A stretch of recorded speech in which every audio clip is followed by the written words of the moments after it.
Assalamualaikum warahmatullahi wabarakatuh. Bertemu kembali di channel Diskusi bareng Eka Anas. Udah berapa lama kita nggak ketemu? Udah dilengkap. Dan alhamdulillah kita sekarang bergulir lagi di bulan Ramadan ini di tahun 2023. Dan di kesempatan kali ini gue bakalan nge-interview salah satu vokalis muda, berbakat, ganteng, setengah cantik malah. Yang udah hadir di sebelah gue ini ada Muhammad Raditya alias Morat. Apa kabar? Baik, Mas. Mantap. Yang udah hadir ke Diskas nih. Thank you udah ngundang. Cerita dikit, sebenarnya Morat ini juga hadir dalam rangka untuk ngepromosiin penampilannya nanti di The Other Festival tanggal 13 dan 14 Mei ya, Rat? Mei. Di situ. Lu tanggal berapa? Gua tanggal 13. 13 ya memang di situ ya. Ini merupakan serangkaian dari gig-gig yang udah bakal dijalanin sama Morat nih.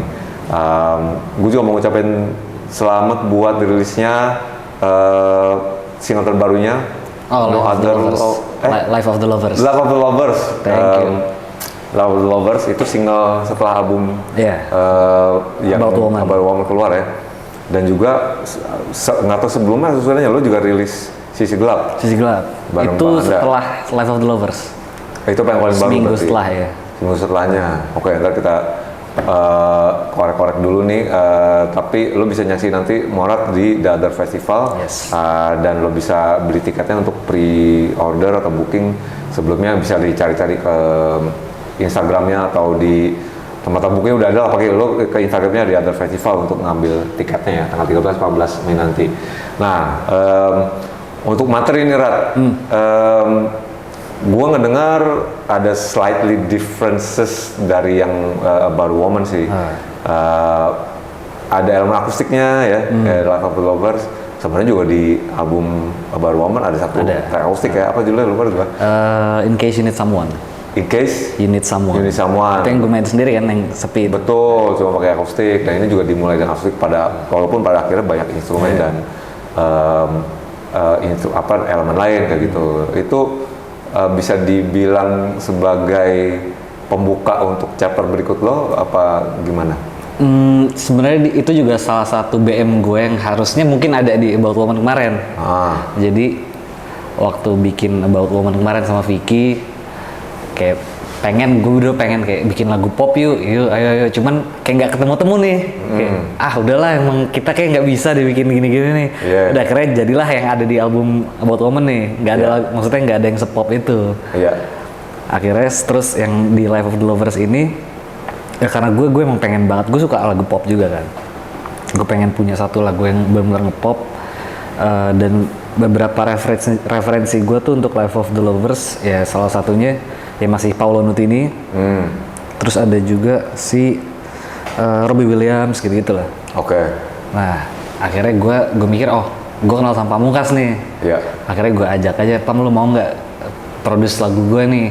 Cuman gue emang pengen pop banget di sini. Ya udah akhirnya ternyata emang mulus itu sama dia, karena dia udah terbiasa dengan lagu-lagu pop, jadi mungkin dia lebih tahu formulanya. Dan itu bisa jadi indikator nanti karya-karya lo berikut apa enggak apa? Enggak sih. Enggak juga ya? Enggak juga. Salah satu warnanya aja mungkin. Tapi menarik lagi, seminggu kemudian lo rilis Sisi Gelap yang sama Bang Anda, which kolaborasi juga tuh ya. Yang ada balutan elektroniknya, programming. Itu terjadinya kolaborasi itu gimana? Waktu itu gue ya dari Risma juga sih. Risma kayak bikin lagu sama Abang ya. Ya udah akhirnya gue pas banget, gue ada lagi di Bali waktu itu. Lagi di Bali, gue main ke rumah Abang. Ya udah akhirnya bikin lirik.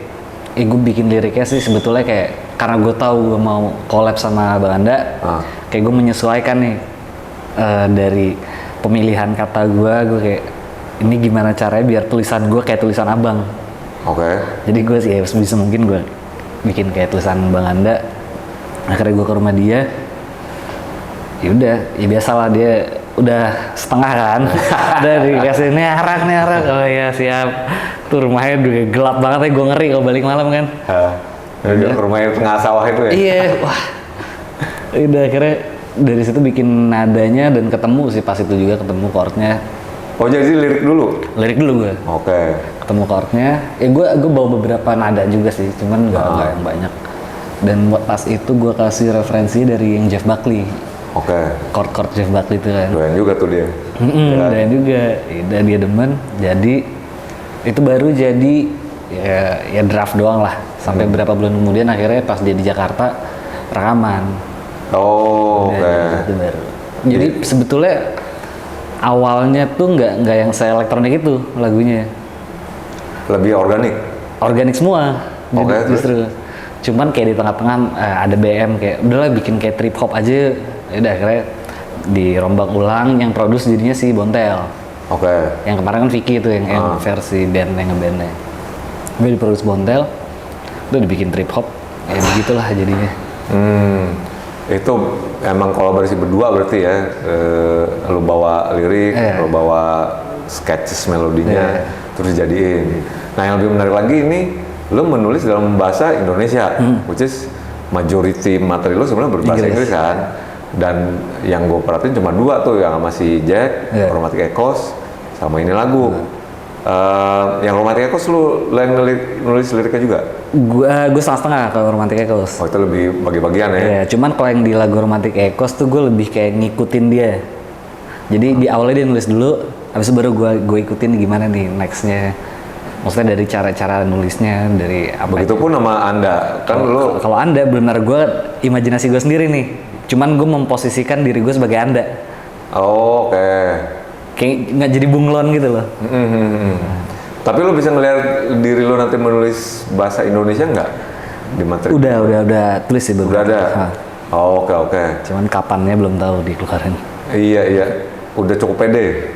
Cukup pede. Karena kan gue lihat kalau cek yang di channel si Davi kan lu bilang gue kayaknya nggak ini gitu kan. Terus kayaknya berbahasa Inggris lebih luwes dan mungkin lebih apa ya, lu lebih ekspresi lu di situ aja gitu. Tapi ternyata ini attempt atau percobaan lo berbahasa Indonesia tuh, Anda yang pertama tuh berarti ya. Dan ternyata nyaman, cuman emang agak lebih susah aja nulisnya. Itu juga biasa lah. Biasa. Iya kan. Perlu latihan aja sih, ntar akan nemu lo sendiri sih. Menurut gue nanti akan warna lo sendiri. Kalau sekarang lebih lo bilang beradaptasi, lebih ke sejauh ini sih begitu. Apa bunglon kayak gitu. Cuma ntar pasti ada warnanya lah gitu. Ini kembali ke musik Rat. Gue kan dengerin karakter wise gitu ya. Album About a Woman tuh itu kuat dengan elemen soul dan Motown, ada elemennya jazz blues mungkin kayak gitu, tapi itu sangat-sangat terparu sama black music, particularly classic vintage tahun 60-an gitu, which is the blueprint dari apa yang jadi R&B dan kawan-kawan sekarang kayak gitu. Itu perkenalan lo kapan dan apa yang membuat lo kayak memutuskan untuk ini bakal jadi warna album pertama gue? Sebetulnya gue dari awal gue datang ke Vicky tuh, kan Vicky produser semua albumnya tuh. Referensi gue cuman 2 Amy sama Jeff Buckley. Ini enggak Amy, Jeff Buckley, Paul Nutini. Oke. 3 itu. Terus Amy Winehouse. Terus ya udah akhirnya dan gue juga nggak tahu sebetulnya di album itu gue pengen genre apa. Gue cuma ngasih referensi, Vicky gue pengen bikin kayak gini. Akhirnya dari situ Vicky ngasih insight juga, mending lu bikin kayak yaudah mau tahu nih ininya black music. Ya. Nah jadi gue sebetulnya baru ngulik juga pas gue bikin album itu. Oke. Dan di si Vicky ngasih referensi banyak nih, dengerin. Iya. Walaupun single sebelumnya yang Before the Eye ya, apa? Blink of an Eye. Blink of an Eye. Blink of an Eye itu kan lo udah independently lo produce kan, udah ada arah situ sebenarnya kan. Gue ada dengar elemen ada gospelnya, gitu kan. Udah ada lah apa indikasinya kayak gitu. Cuma apa ya, perkenalan sama black music tuh kapan poinnya? Kok saya ingat lo? Kalau yang benar-benar ngulik ya. Yang benar-benar ngulik ya pas Pas baru Vicky. bikin album ya. Oke, sekarang gini deh, mungkin di rephrase. Apa ya? Momen di mana yang lo memutuskan untuk gue mau nekat bermusik. Gue aware lo sebenarnya udah pernah ngeband kan sama Mystify ya, band lo lebih ngerok gitu kan. Cuma momen di mana lo yang kayak mutusin gue mau sendirian deh nih, dan gue mau approach musiknya kayak begini gitu. Itu kapan? Kayaknya 2018 ingat gue. Jadi 2018 ya gue masih di agency juga. Lo di Densu? Di Densu. Kayak gue udah kayak aduh gak kuat gue nih kantoran, gue nggak kayak bukan buat gue. Terus ngeband juga stagnan banget gitu loh, mungkin karena terlalu banyak kepala dan ya emang nggak ketemu di tengah gitu loh. Belum rezeki lah ya. Rezeki kayak udah akhirnya apa gue jalan sendiri aja ya, siapa tahu lebih gampang nih. Kepalanya cuma satu, gue tinggal jalan, mau ngapain tinggal ya udah tinggal gas. Itu dari 2018 akhirnya gue itu nekat juga sih, nekat banget kayak gue resign. Habis itu udah nyemplung 2 kaki lah langsung ke musik. Dari 2018. Nah dari situ tuh udah. Lo niat untuk bikin materi sendiri? Akhirnya baru rilis 2019 lagu pertama. Lagu pertama itu ya. Dan gue juga udah dengar tuh di channel mana ya kalau nggak salah, Lintas Genre ya. Apa sih masih di David juga? Lo bilang lo udah rilis terus by coincidence didengar sama Berita Angkasa, akhirnya direkrut dan diproduksi sama mereka gitu, dan lahirlah lagu-lagu ini, which is About a Woman ini lo yang nulis? Satu album full? Satu album. Lo datang ke Vicky tadi yang nge-produce itu album dengan materi udah jadi semuanya? Biasanya gue maksudnya udah jadi materinya udah ada lah gitu? Udah ada voice note lah biasa gue. Cuma pakai kopong gitu. Tapi belum berwarna. Belum. Motown gitu. Belum. Terus baru dibawa ke dia dan dimasak sedemikian rupa lah. Jadi puas nggak lo sama albumnya? Gue sangat puas sih. Sangat puas. Emang itu emang lo fisikan. Which is apalagi album pertama gitu. Album pertama sesuai dengan apa yang gue pengen, udah cukup banget sih menurut gue. Undeniably is a very slick album kalau menurut gue ya, gue dengerin, dan proper dalam arti gue di eksekusinya. Apa yang lo tuju, apa yang lo konsepin tuh udah jadi keluar bulat. It's already well made album gitu. Kalau konsepnya Motown, Soul, Blue Eyed Soul menurut gue gitu ya, itu jadi banget sih. Kalau bener-bener lo mesti ngecek sih di Spotify Morat ya. Dirilis oleh Berita Angkasa. Yet sekarang lo melaju sendiri gitu. Dan lepas dari Berita Angkasa, which is bisa jadi adalah salah satu partikel penting yang ngebantu ngelahirin album lo gitu. Tapi lo cabut nih sekarang, kenapa? Ya sudah, parkway saja. Gue sudah tahu ceritanya. Tapi dari lo gimana? Ada enggak, versi lo nggak? Nggak ada sih maksudnya. Ya gue juga cabut baik-baik aja kan. Maksudnya nggak ada konflik apa-apa sama sekali. Cuman mungkin emang udah saatnya. Bab itu udah selesai. Iya, bab itu udah selesai. Saatnya gue untuk explore kemana. Saatnya Berita Angkasa juga start over lagi, explore lagi ke ranah lebih. Mereka mau recharge sih emang. Mau recharge apa namanya? Reset gitu mungkin. Dan kayak sebetulnya serunya adalah ketika gue independen tuh sparksnya jadi ada lagi. Jadi kayak lu ngerasa lu nggak ada siapa-siapa di belakang lu nih.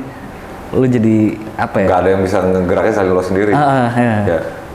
Dan memang polanya jadi lebih intens sih. Gue ngeliat lo bikin intimate gig di Rojo Keos, frekuensi bangun juga jadi lebih sering gitu. Lo terakhir di Surabaya kemarin ya, kayak gitu. Ada tim sendiri dong berarti sekarang? Timnya masih ada. Masih ada. Cuman ya beberapa masih ya bantu-bantu aja dulu. Nggak ada yang tetap gitu. Si Life of the Lover sendiri itu adalah produksi yang lo kerjain purely sendirian? Sendiri itu sendiri. apa yang lu bisa lu rasain operasional sendiri sama waktu sama Bea? Karena basically kan waktu lu baru ngelangkah ngerilis Before My Eyes ya. Blink of an Eye. Blink of an Eyes, Before My Eyes dulu sih. Blink of an Eyes itu masih sendirian lah gitu kan. Cuma majority apa namanya yang nge-kickstart lo kan waktu itu jadi berita angkasa lah ya. Regardless mereka independent label, tapi lo kan ada beberapa fasilitas lah yang diiniin. Bedanya apa kalau lo pas lo rasain sekarang nih? Pertama pasti timnya jadi lebih terbatas karena gue sendiri. Ya pasti akan ada budget lebih untuk hire orang lagi per project gitu-gitu loh. Kalau dulu di BA kan ya udah kita yang penting produksi lagu, udah sisanya promosi udah ada yang ya udah ada yang ngatur untuk masalah desain, masalah apalah timeline dan lain-lain. Ya kalau sekarang ya udah jadinya lu yang ngatur semua sendiri. Dibantu manajer nggak tapi ada? Dibantu manajer. Ada ya? Ada. Lebih enak mana? Lebih fun mana? Dua-duanya fun, cuman ada ya pros and cons-nya aja. Lebih capek sih yang jelas. Lebih capek ya. Iya kan. Ini ada satu hal lagi nih, gue ngedengerin suara lo, the way you perceive the songs gitu, lo live within the songs gitu ya, lo inhabiting the songs gitu. Itu terdengar karena kan kalau gue ngedengar konteksnya About a Woman itu kalau gue baca di interview ya, lo berbagai macam kisah cerita romantis lo dari berbagai macam orang, tapi akhirnya bermuara pada perempuan lah gitu, ya, bukan satu orang perempuan tapi istilahnya tentang apa namanya sosok perempuan yang lo iniin lah gitu. Dan lu nyanyinya tuh convincingly kayak a man old before his time menurut gua. Kayak apa namanya udah kawin berapa kali nih, kawin cerai gitu kan. Cuma sebenarnya apa masih muda gitu kan. Hampir sama experience yang gue dengerin kalau kita dengerin lagu-lagunya Michael Jackson di Jackson 5. Gitu kan. Cilik baru berapa tahun cuma anjing terus ini gitu. Maksud gua dia begitu meyakinkannya sama kita kalau anjing umur 6 tahun nyanyi kayak begini gitu kan. Lagunya iya dalam dan dia kayak orang udah melalui patah hati berkali-kali dan hidup di dalam lagu gitu. Lu sendiri approach lu gimana dengan cara nyanyi lo, nulis lirik lo gitu? Itu kan kayak orang yang udah istilahnya udah pernah bucin, udah patah hati. Itu emang udah lo laluin semua, apa lu cuma menempatkan diri lo di sisi lain gitu? Sebetulnya beberapa gue udah laluin, beberapa gue ya membayangkan aja. Kayak misalkan lagu-lagu If Tomorrow I'm Losing You, How, itu gue membayangkan doang. Kayak karena lagi saat itu lagi nggak ada kisah apa-apa nih, gue lagi adem-adem aja. Iya saat itu. Ganteng begini. Kayak lagi nggak ada konflik, nggak ada seneng juga nggak banget. Ya udahlah akhirnya gue bikin ya skenario aja di kepala, bikin If Tomorrow I'm Losing You, terus yang How juga itu dari Rokok kan. Oh iya. Ngerokok berhenti lo. Iya. Ya udah sisanya sih ya kayak ya udah pernah di jalan juga sih. Iya. Ya lu ngedenger banyak experience itulah di dalam lagu lo gitu. Terus juga ini kan genre jarang yang dijejaki sama musisi lokal ya, terutama di Indonesia gitu kan. Gue hampir ngedenger konsep yang sama sih dulu waktu si Tulus ngerilis album yang apa judulnya ya, lupa ada gue. Monokrom ya, kan ada elemen walaupun nggak sekental itu ya. Nggak kental kayak lu gitu kan. Tapi lu sendiri sempat ngelakuin research nggak, dalam artian kayak lu ngecek apakah ada repertoire ke musisi atau band lain lu pernah ngelakuin ini sehingga maksud yang di generasi gua enggak dari sebelum lo justru di Indonesia terutama ya, lu sempat ngelakuin research itu enggak jadi emang lo udah ya udah jadi ini apa karena fresh banget kan, maksudnya Untuk Indonesia ya? Untuk Indonesia, untuk lokal yang membawakan konsep ini. Gue aja baru mau sama proyek gue baru mau ini, ternyata anjing udah ada semua orang kayak gitu. Jadi seger sih kalau didengerin gitu kan, dan memang belum ada gitu. Tapi lu ternyata emang nggak ngelakuin, dan lu ngelakuinnya dengan eksekusinya by default aja Ya gitu. default aja udah. Iya. Jadi udah jadi, baru gue research, ada nggak sih sebetulnya kayak gini? Ya ternyata susah juga nyarinya. Siapa aja yang dikasih sama si Vicky itu dan yang lo temuin sendiri?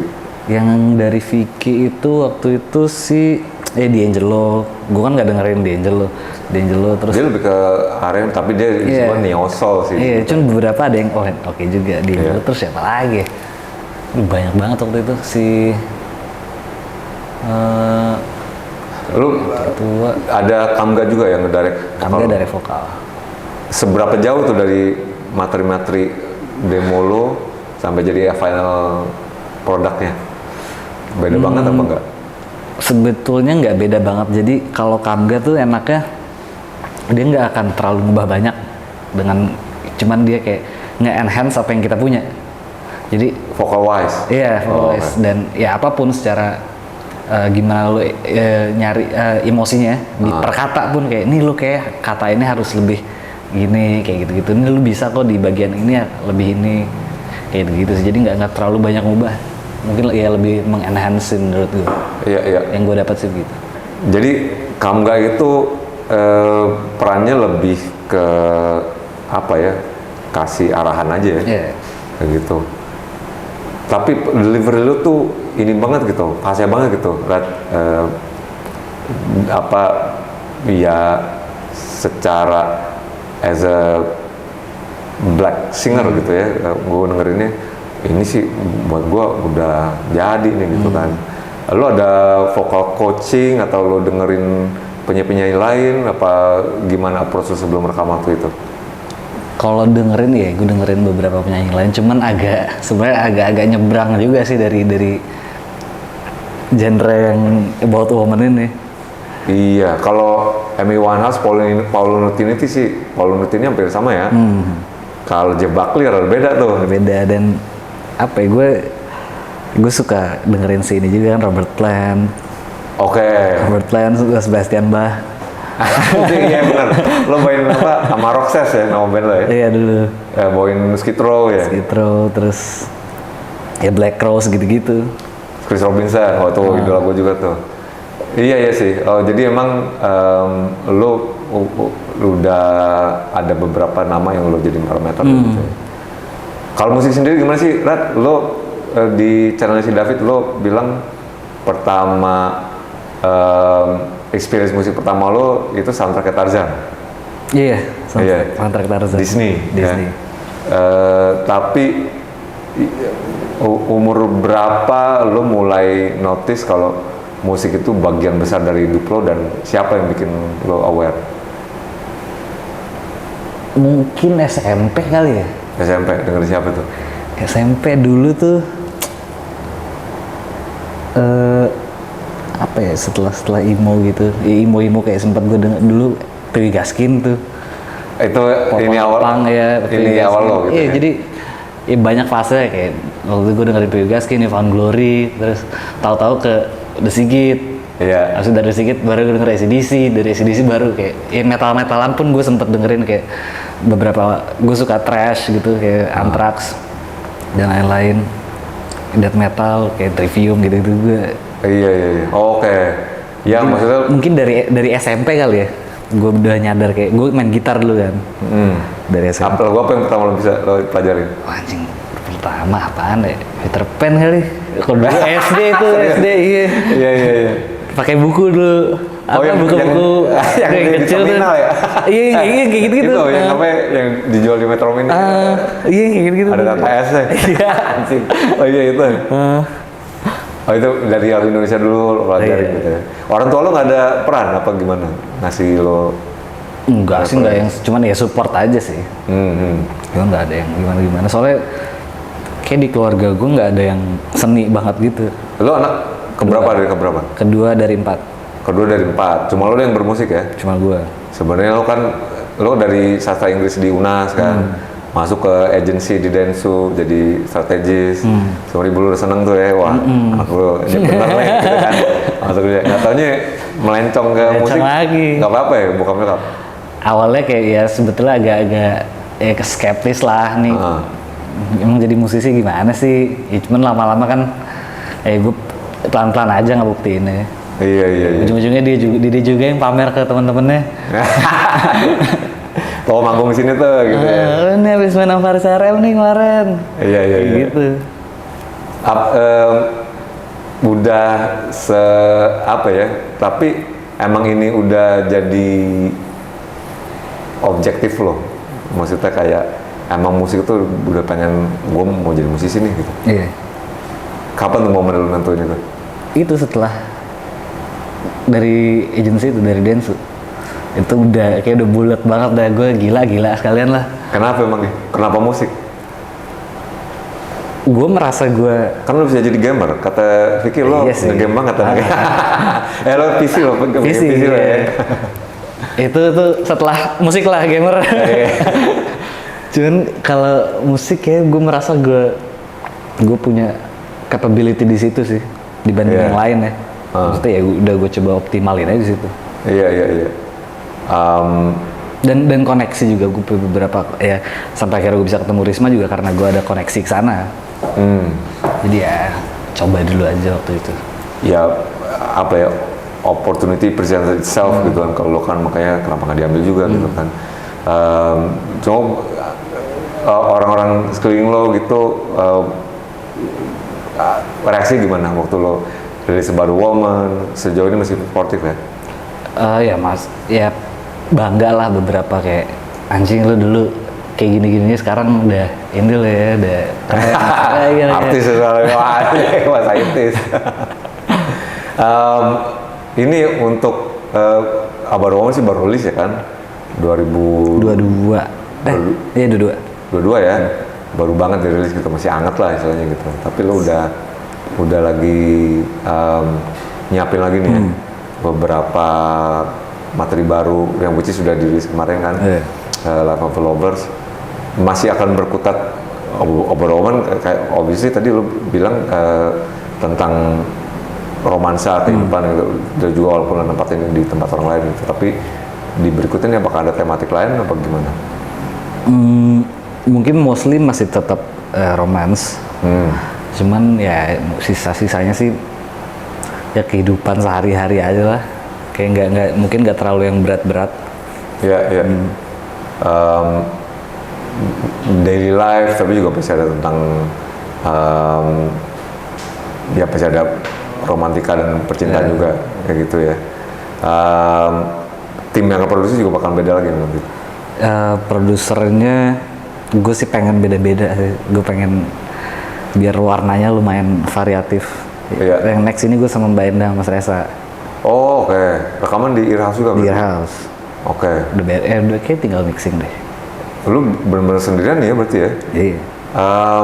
Apa sih yang menurut lo advantages yang lo temuin gitu, dalam artian gue nggak tahu lo pelajarin juga gitu apa perubahan landscape, how the industry works, especially music gitu ya. Karena kalau buat gue yang ngelaluin beda fase gitu, sekarang sih dimudahin banget sih, sangat-sangat dimudahkan. Tapi jadi extremely difficult to stand out menurut gue. Oh iya benar. Gitu. Once lo udah naik pun akan double atau triple hard work lagi just to keep up afloat. Menurut gue ya kayak gitu. Karena lo ngedrop sedikit udah kelar lo, digiles lagi sama yang lain kayak gitu kan. Lo sendiri menurut lo gimana kondisinya kayak gitu? Oh iya, menurut gue juga ya, gue setuju juga. Jadi ya makin gampang orang bikin lagu, makin gampang akses untuk rilis.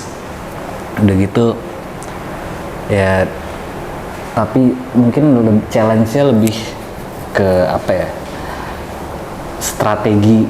Harus ada strategi baru lagi nih, karena ya udah sosmed dan lain-lain. Nah itu tuh yang menurut gue lumayan tricky. Iya, jadi lo nggak in this day and age gitu, no longer jadi musisi aja. Ya, jadi ada tugas tambahan. Iya. Gitu sih. Buat lo itu bikin berat, bikin bete, males apa? Jujur kok gue sih berat. Apa kayak gue nggak berat juga sih, kayak lebih ke aduh pengennya gue udah manggung aja lah, promosinya gitu-gitu. Dan ini mah ya gue mikirnya kayak ya artis dulu juga aja bisa. Ada orang yang ngurusin itu tapi administrasi dan segala macam. Ada. Iya. Kayak cuman ya kolot-kolotnya gue juga sempet kayak aduh males deh gue ngerjain sosmed, manggung aja bisa kok. Pada pondasinya sebenarnya kita tuh ya sebenarnya nature-nya bikin musik aja sih. Iya memang. Gua kayak anjing gua musikin.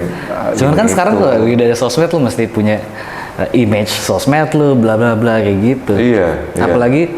Apalagi di gue target audience gue pasti yang masih mungkin ya Gen Z, milenial, masih begitu. Jadi ya harus nge-build sedemikian rupa juga. Iya. Tapi di satu sisi juga lo harus dilakuin tuh. Iya. Iya kan. Makanya buat lo malas apa lebih challenging apa? Challenging sih menurut gue. Iya. Ya, kadang-kadang malas juga. Oh, digital magic lu dance-nya. Tapi digital planner. Yoi, 3 bulan. Iya, flat plan. Gak betah tuh ya? Gak betah gue. di kantoran. Tiap pagi naik lift, lagunya tuh gue inget banget Blackpink waktu itu. Itu tiap di lift, wah sih. Di Senraya. Iya, anjing. Stres gue tiap hari gitu. Cuci otak ya. Iya. Anyway, lu puasa hari ini? Hah? Puasa nggak? Baru buka tadi, ini udah maghrib. Jam 6 ya.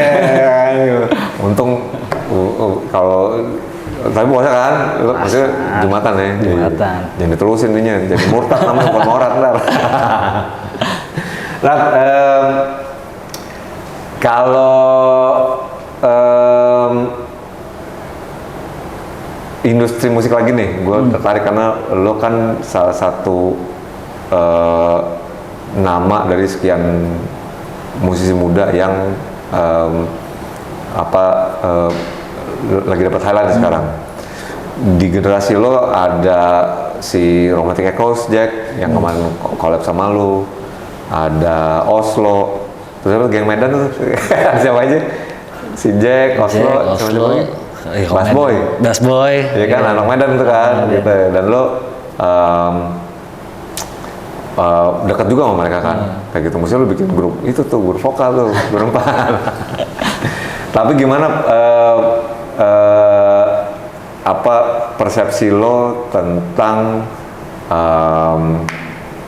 how the bukan musik industri ya, how the music landscape di Indonesia sekarang nih? Kalau menurut lo, menurut lo harusnya lebih banyak nama-nama baru kayak lo kah, atau kayak sekarang kalau kita ngelihat fenomena festival musik pasca pandemi kan, kita ngelihat certain pattern yang akhirnya keulang-ulang itu aja nama-nama, gitu kan. Ya memang penarik masa sih gitu. But then again, sebenarnya ada banyak nama-nama dari generasi lo yang juga sebenarnya punya kesempatan yang sama besar tapi nggak dapat spotlight kayak gitu. Menurut lo gimana tuh? Apa yang mesti mereka lakuin? Kalau gue juga jujur pengennya sih ya banyak musisi-musisi yang lebih variatif. Kayak bukan berarti yang populer sekarang jelek, nggak, bagus juga, bagus banget. Ya. Cuman menurut gue agak kurang variatif aja. Waktu itu lagi rame-ramenya folk, semua folk. Wah, kayak ya lu bagus-bagus, cuman membosankan aja lama-lama sebagai gue audience gitu. Cuman ya mau gimana lagi, sebetulnya kayak nggak bisa diapa-apain juga deh. Itu akan muter terus menurut gue. Tren atau genre, hype genrenya. Kayak tahu-tahu sekarang naik lagi koplo, tahu-tahu ya kan, koplo naik lagi, tahu-tahu apa sih? Ya 80s pop juga lagi naik lagi. Menurut gue itu akan muter-muter aja sih. Iya. Kalau menurut lo apa yang bikin lo menurut gue lo pertama bikin single 2019 dalam 3 tahun lo udah ada di level ini kan termasuk cepet ya, kayak gitu. Ya relatif lah cepet sama tahun dalam untuk by industri standar 3 tahun menurut gue lumayan gitu. Apa yang bikin lo menurut lo dapat highlight dan attention?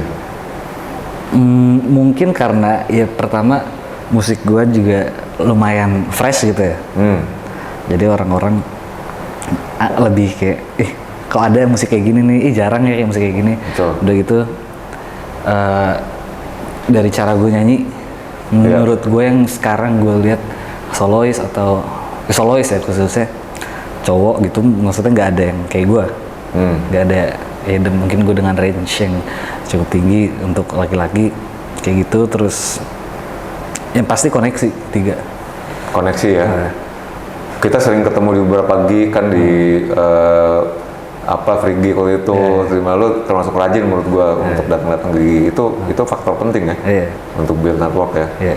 Jadi nggak bisa lagi tuh yang bedroom musician itu diem aja gitu ya. Soalnya kayak info dari mulut ke mulut tuh juga sepenting itu, nggak cuma sosmed doang menurut gue. Ya. Jadi kalau buat buat newcomers atau bahkan yang baru aja mau melangkah nih, menurut lo itu ya pertama mungkin cari keunikan lo, gimana lo nyari slot. Ya cari unique selling point lo deh. USP-nya itu biar lo terdengar fresh. Terus juga yang kedua berarti lihat potensi lo apa yang bikin lo beda dari yang lain. Terus networking ya. Networking. Kayak gitu. Penting banget sih networking. Menarik yang lo bilang tadi cara nyanyi lo, gue dengar ada the right balance of masculinity and femininity nih di suara lo. Iya. Lo terkadang approach lo nyanyi kayak gitu, ini nggak sih for some people gitu kan, kayak lo coba nyanyi dong cara lebih gini deh gini. Ini gue cerita gue sedikit ya. Bernadette kan terkenal waktu macho male, testosteron gitu kan. Tapi pas kita ngerjain album keempat, di Generate judulnya, diproduksi sama si Joseph Sharif tuh. Gue diminta nyanyi untuk lebih, kak, feminin ya. Anjing feminin gimana gue? Kayak cewek kak, mendesah. Anjing gue nggak bisa tuh kan, kayak gitu-gitu kan. Itu gue sulit banget, extremely difficult buat gue untuk nempatin gue di persepsi jangankan jadi cewek, cara nyanyinya aja gue nggak biasa gitu kan. Kayak gitu, tapi gue dikasih referensi sama dia, sama si Yo, obviously waktu itu kita directionnya lebih ke Primal Scream, si Bobby Gillespie nyanyinya memang ada cara kayak cewek juga, mendesah. Gue dikasih beberapa penyanyi cewek juga, Nico, Velvet Underground gitu kan, dan mereka kebiasa juga sih gitu. Cuma lu dari pertama album pertama nih udah berani untuk come up dengan warna kayak gitu tuh. Itu nyaman gak sih waktu awal-awal nyanyi kayak gitu? Apa lu ada peran Kamga juga sejauh mana tuh? Gue sih nyaman banget dengan nyanyi kayak gitu. Kalau Kamga pas itu dia nggak ngerubah apapun sih, maksudnya nggak. Emang lu sudah karakter gitu ya? Ya udah tinggal ini aja paling moles-moles. Iya. Ini udah jadi bagian sini doang gitu. Iya. Sama nambahin layer dia juga. Iya.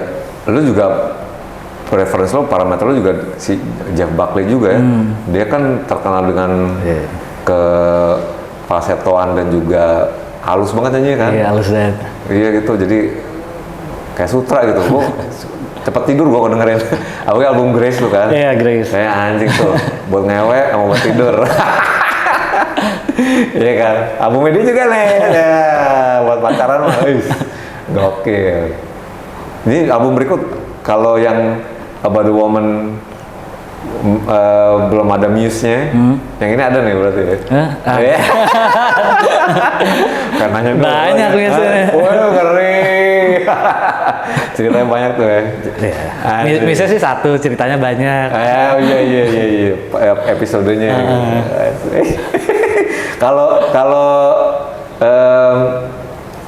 sejauh mana lo kayak video klip kan lo ada beberapa yang lo ikut terlibat juga kan konsep kan, yang how, dan gue pernah dikasih lihat Vicky tuh yang hitam black and white gitu. Oh ini Red and Black. Red and Black juga ya di studionya waktu itu tuh, itu terlibat semua lo di Terlibat cuman nggak yang major sih. Gue cuman paling gue nitip ke director, gue pengen kayak gini nih konsepnya, ceritanya kurang lebih kayak gini, udah akhirnya mereka yang godok. Untuk album berikut nih, sejauh mana lo ngerasa peran lo as a musician dan juga as an artist, seniman, untuk terlibat dalam keputusan-keputusan kreatif ya? Apakah video klip harus dari visi lo juga gitu, atau lo open for collaboration atau gimana? Gue sangat open for collaboration sih kalau kayak gitu. Musik pun kayak kemarin yang terakhir lumayan ngepop gitu, Life of the Lovers, gue sangat open dengan unsur-unsur dari produsernya juga. Iya, iya. Dan sama, ya, dan sama dengan video klip. Iya. Gue nggak mau sampai kayak gue nggak mau terlalu egois jadi ngikutin gue banget terus mungkin ciri khas dari elunya hilang nih sebagai director. Gue pengen tetap balance. Gue tau porsi gue lah. Iya, iya. Dan itu entitas lo dan entitas si kolaborator harus ada gitu kan. Dan lo ngeliat diri lo sendiri sebagai apa? Kalau orang dengan nama Morat, lo apa yang tergambarkan di dalam kepala mereka, lo ngarepinnya apa? Apa ya? Lagi-lagi gondrong kali. Apa? Lagi-lagi gondrong. Kalau parkir juga gondrong. Apa tapi as a what? As a musician yang apa? Kan dulu harus ada USP-nya. USP lo apa tuh? Oh, USP gue adalah gue. Apa ya? Mungkin kalau yang gue dapat dari yang gue dapat dari orang-orang ya, orang pasti melihat gue sebagai penyanyi blues atau penyanyi rock. Dah. Oke. Bukan penyanyi soul justru. Bukan. Yang lo ngarepin. Gue pengennya sih orang kayak, penyanyi soul, gue akan lebih seneng gitu. Oh, tapi untuk sekarang orang pasti lihat gue ya musisi rock atau musisi blues. Iya, ya nggak apa-apa juga sih, cuman. Iya. Lebih banyak kan malah ngirain lu blues ya, blues singer kan, kayak gitu. Dan menurut lu tuh nggak apa-apa. Nggak Oke apa-apa aja. juga ya. Udahlah, gue juga kadang-kadang sering ditanyain genre lu apa sih? Gue kan nggak tahu maksudnya. Motown juga nggak Motown banget, blues juga nggak semua blues. Gue kadang-kadang ya udah suka asal sebut aja pop. Penyanyi pop. Iya. Penyanyi pop udah biar cepet, biar gampang. Tapi masih ada dong USP-nya yang ngebedain lo gitu kan. Ya ke USP-nya sih pasti ya vintage gitu-gitulah. Oke, mungkin itu lebih menjual mungkin. Gue apa namanya, as a singer yang specializing in vintage genre kayak gitu. Semacam crooner gitu. Iya benar, iya. Dan nanti album berikut juga bisa aja berubah lagi gitu ya? Bisa banget. Dan lo kan ada banyak elemen-elemen lagi. Oke. Ada proyeksi kira-kira untuk follow up dari si Baru Woman ini kapan kira-kira? Masih panjang kali ya albumnya ya? Makanya masih panjang. Gue sebetulnya pengennya tahun ini. Cuman setelah dipikir-pikir kayak, ya gue juga nggak mau terlalu ambisius, nggak mau terlalu nge-push lah. Iya. Cuman ya udah, yang penting gue akan produksi banyak tahun ini, single mungkin. Oke. Ya seperti masih pola yang album pertama, single terus di akhirin album kayak gitu ya. Oke ya gitu. Yang jelas lo mesti cek Morat di Instagramnya @morat aja ya kalau nggak salah ya. @morat titik abis itu underscore berapa kali gue lupa. Morat titik underscore berapa kali. Terus juga di Spotify dan DSP lain udah ada semuanya Rat ya. Diskografi udah komplit di situ, bisa lo dengerin. Morat juga bakal tampil di The Other Festival di tanggal 13 ya. Festivalnya berlangsung 2 hari. The Other Festival di J-Expo ya, Yan ya.